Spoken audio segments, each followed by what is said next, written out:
La semaine dernière, une élégante client italien est revenue dans ma petite boutique avec 3 nouvelles cassettes mini TV. Depuis plusieurs mois, elle m'a confié ses souvenirs de famille à numériser. Cette fois, pendant notre conversation, elle m'a raconté qu'elle passait beaucoup de temps à prendre soin de sa mère, qui est maintenant très âgée. Elle m'a dit, ma mère est très vieille maintenant. Je lui ai répondu simplement, nous vieillirons tous un jour. Puis son visage s'est illuminé quand elle m'a parlé de sa fille qui allait venir vivre avec elle pendant quelque temps. Nous avons alors parlé des parents, des enfants, du temps qui passe, de ces liens invisibles entre les générations. Dans une petite boutique comme la mienne, les conversations commencent souvent par une impression, une photo ou une cassette. Puis, elles deviennent parfois des histoires de vie. À un moment, elle a découvert mon roman Non Importantec sur le comptoir. Elle m'a dit « J'adore le lire, j'aimerais acheter votre livre ». Mais elle venait de payer ses 3 mini-TV et elle n'avait plus d'argent sur elle.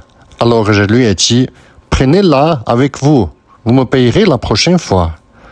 Pour moi, certaines choses commencent par la confiance avant de commencer par une transaction. Puis, j'ai commencé à travailler sur ces cassettes. Et j'ai découvert un problème. L'une des mini-TV était cassée. La bande magnétique était coupée à l'intérieur de la cassette. J'ai essayé de l'ouvrir, mais cette cassette semblait avoir été fabriquée d'un seul bloc. Pas de vis visible, aucune façon simple d'accéder à l'intérieur. Alors j'ai regardé cette petite cassette pendant quelques secondes et j'ai eu une idée un peu étrange.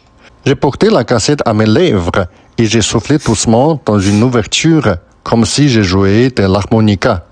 Et quelque chose d'incroyable s'est produit.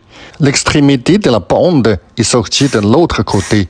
J'ai soufflé dans l'autre sens et l'autre morceau est apparu aussi. Avec ma femme Annie, nous avons délicatement réparé la bande.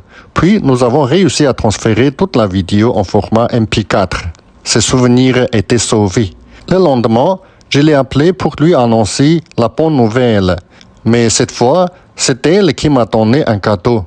Elle m'a dit « Je suis en train de lire votre roman Non Importantec ». Puis elle a ajouté « J'aime beaucoup cette histoire. Elle est vraiment facile à lire.